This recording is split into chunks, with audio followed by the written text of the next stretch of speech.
मेरा विश्वास है कि इस कार्यक्रम के द्वारा आपको बहुत सारे लाभ मिल रहे हैं। पूरे उत्तर भारत के विभिन्न शहरों से हमें खबर मिली है कि लोग बड़ी इच्छा के साथ इस कार्यक्रम को सुन रहे हैं, देख रहे हैं, और हम इस कार्यक्रम की सफलता के लिए निरंतर प्रार्थना करते रहते हैं। और इसलिए मेरा पूर्ण विश्वास है कि आपको इस कार्यक्रम के द्वारा लाभ जरूर मिलेगा।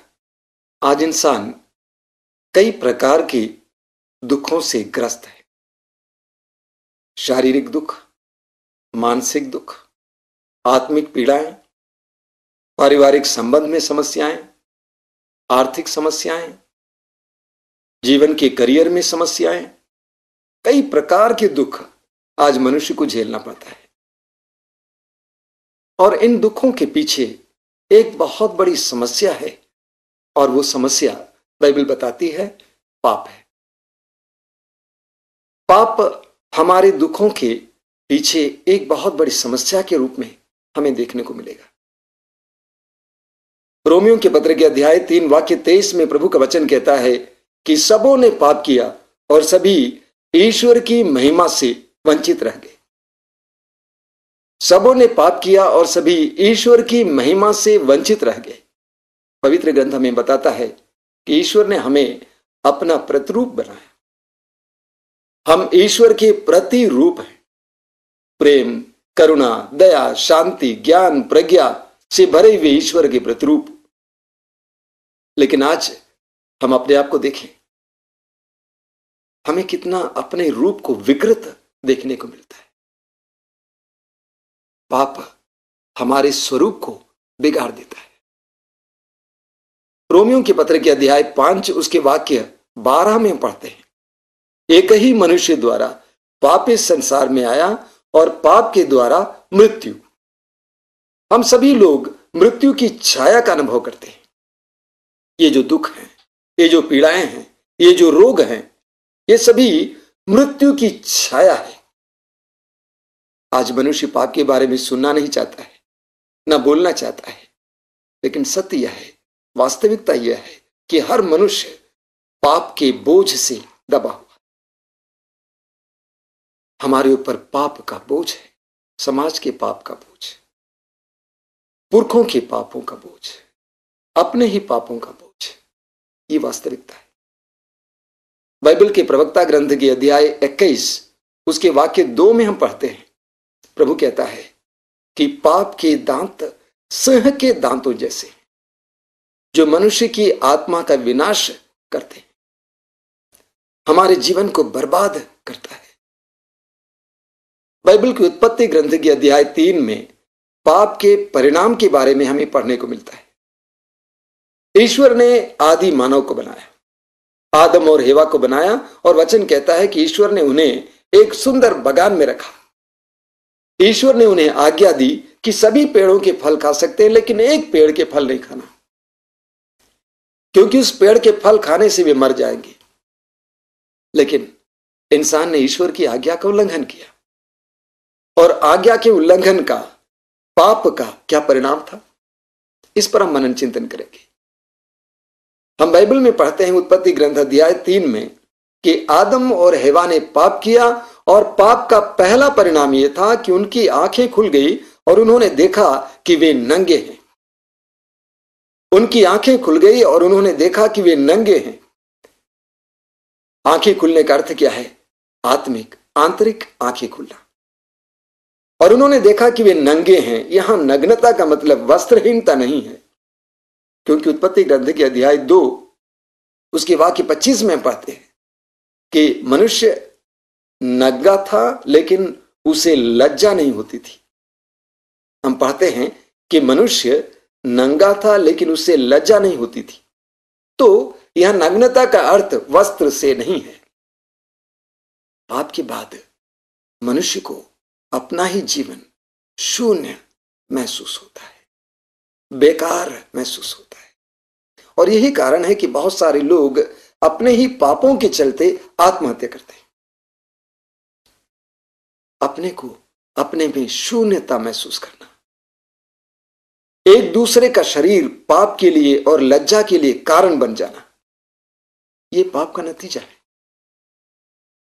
और दूसरा अनुभव जो मनुष्य को हुआ वो यह है कि वो डरने लगता है ईश्वर से। मनुष्य ईश्वर से डरने लगता है, वो छिपने का प्रयास करता है। वही ईश्वर जो आज तक उसके लिए आनंद का कारण था, पाप के बाद मनुष्य के लिए एक डरावना व्यक्ति बन जाता है और ईश्वर से बचने का प्रयास करता है, ईश्वरीय बातों से भाग जाता है, ईश्वरीय उपस्थिति से भाग जाता है, अध्यात्म से भाग जाता है। पाप कितना भयानक है, कितना भयंकर है। वो हमारे अंदर की जो आत्मिक चेतना है उसे नष्ट कर देता है। और तीसरा अनुभव है कि मनुष्य छिपने लगता है। बाइबल में हम पढ़ते हैं कि मनुष्य पाप के बाद पेड़ों के पीछे छिप जाता है। पाप के बाद मनुष्य के अंदर छिपने की प्रवृत्ति आ जाती है। वो दूसरों को देखना नहीं चाहता है, दूसरों की दृष्टि में आना नहीं चाहता है। पाप कितना भयंकर है, वो हमारे अंदर की आजादी को, स्वतंत्रता को छीन लेता है। इतना ही नहीं, मनुष्य पाप के बाद एक दूसरे पर दोष आरोपण करने लगता है। आदम हेवा के ऊपर, हेवा सांप के ऊपर, एक दूसरे के ऊपर दोषारोपण करने लगता है। मनुष्य पाप के बाद एक दूसरे की बुराई देखने लगता है, दूसरों की कमी ढूंढने लगता है। पाप हमारी दृष्टि को बुरा कर देता है।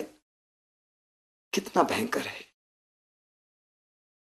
इतना ही नहीं, वचन में बताता है कि पाप के बाद ईश्वर जमीन को श्राप देता है और जिस जमीन में मनुष्य काम करता था उसके पाप का असर जमीन पर पड़ता है।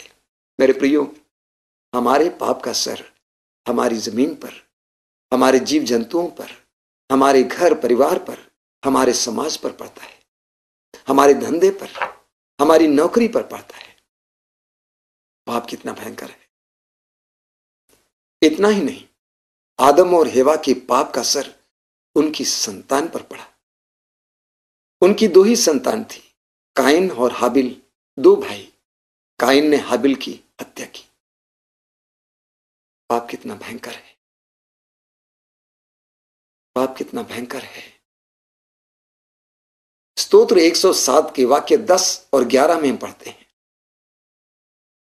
कि कुछ लोग अंधकार और मृत्यु की छाया में थे और दुखी और बेड़ियों से जकड़े हुए थे, क्योंकि उन्होंने ईश्वर की वाणी का विद्रोह किया और उन्होंने ईश्वर की सलाह को नहीं माना। इस दुनिया में बहुत से लोग इसलिए दुखी हैं और दुखों से ग्रस्त हैं, कई प्रकार के बंधनों में पड़े हैं, क्योंकि वे ईश्वर की वाणी का तिरस्कार करते हैं, ईश्वर की सलाह का तिरस्कार करते हैं। उसी अध्याय 107 उसके वाक्य 17 में हम पढ़ते हैं कि कुछ लोग अपने ही अधर्म के कारण बीमार पड़े थे और अपने ही पापों के कारण कष्ट झेल रहे थे। कितना सुंदर वचन है। प्रभु कहता है कि कुछ लोग अपने ही अधर्म के कारण बीमार थे और अपने ही पापों के कारण कष्ट झेल रहे थे। इस दुनिया में बहुत से लोग अपने ही पापों के चलते रोगी हैं। पाप हमें रोगी बना देता है। हमें सुसमाचार में एक बहुत सुंदर उदाहरण पढ़ने को मिलता है। यूहन्ना के सुसमाचार के अध्याय 5 में हम पढ़ते हैं कि प्रभु यीशु यरूशलेम मंदिर के पास एक कुंड था, उस कुंड के पास पहुंचे और उस कुंड की खूबी यह थी कि उस कुंड में माना जाता था कि कोई स्वर्गदूत उतरता था और जब उसके पानी को हिला देता था, अगर कोई रोगी उस पानी में प्रवेश करता तो वो चंगा हो जाता।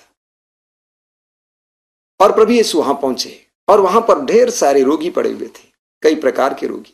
प्रभु यीशु ने देखा कि एक व्यक्ति जो 38 वर्षों से बीमार पड़ा था, प्रभु यीशु उनके पास आए और प्रभु यीशु उनको चंगा कर देता है। उसी वक्त वो उठ खड़ा हो जाता है और अपना खाट उठाकर घर चला जाता है। वो यीशु को पहचान नहीं पाया, लेकिन यीशु ने उसे पहचान लिया था, जान लिया था।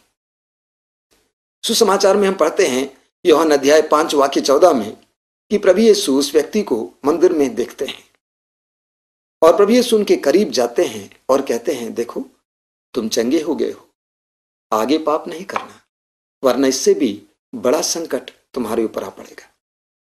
प्रभु यीशु हमें भी संदेश देना चाहता है कि हमारे पाप के द्वारा हमारे ऊपर घोर और बड़े बड़े संकट आ सकते हैं। पाप कितना भयंकर है। पाप हमें रोगी बना देता है। प्रवक्ता ग्रंथ के अध्याय 21 उसके वाक्य 4 में हम पढ़ते हैं कि हम अपने पापों के द्वारा अपने ऊपर चोट पहुंचाते हैं। प्रवक्ता ग्रंथ के अध्याय 19 वाक्य 4 में हम पढ़ते हैं, जो पाप करता है वो अपने आप को ही हानि पहुंचाता है। आप जानते हैं, हर पाप के द्वारा हम अपने आप को हानि पहुंचाते हैं। कभी लोग सोचते हैं कि मैंने उसे गाली दी, लोगों के सामने उसकी नाक अड़ गई, लेकिन सत्य यह है, आपने उसके दिल पर चोट लगाई, लेकिन आपने उस कार्य के द्वारा अपनी आत्मा पर चोट पहुंचाई। और यही कारण है कि ऐसे कार्यों के बाद आपके अंदर निराशा आ जाती है, उदासी आ जाती है, आप दुखी हो जाते हैं। पाप कितना भयंकर है, उसके द्वारा हम अपने आप को ही चोट पहुंचाते हैं। प्रवक्ता ग्रंथ के अध्याय 21 उसके वाक्य 1 और 2 में प्रभु कहता है, पुत्र, जिस तरह तुम सांप से बचते हो उसी तरह पाप से बचो। आज बहुत सारे लोग अपने जीवन में पाप से बचने का प्रयास नहीं करते। प्रभु कहता है, पुत्र, जिस तरह तुम सांप से बचते हो उसी तरह पाप से बचो, क्योंकि यदि वो तुम्हें काट देगा तो वो तुम्हारा विनाश करेगा। हमने इस बात पर मनन चिंतन किया कि पाप मनुष्य की सबसे बड़ी समस्या है, और वास्तव में पाप ही मनुष्य की सबसे बड़ी समस्या है। 2000 वर्ष पहले जब प्रभु यीशु मसीह संसार में आए, सुसमाचार में हम पढ़ते हैं कि प्रभु यीशु मसीह 30 साल तक अपने परिवार में जीवन जिए और 30 साल की उम्र में सार्वजनिक सेवा के लिए बाहर निकले और 3 वर्ष तक लगातार ईश्वर के राज्य का सुसमाचार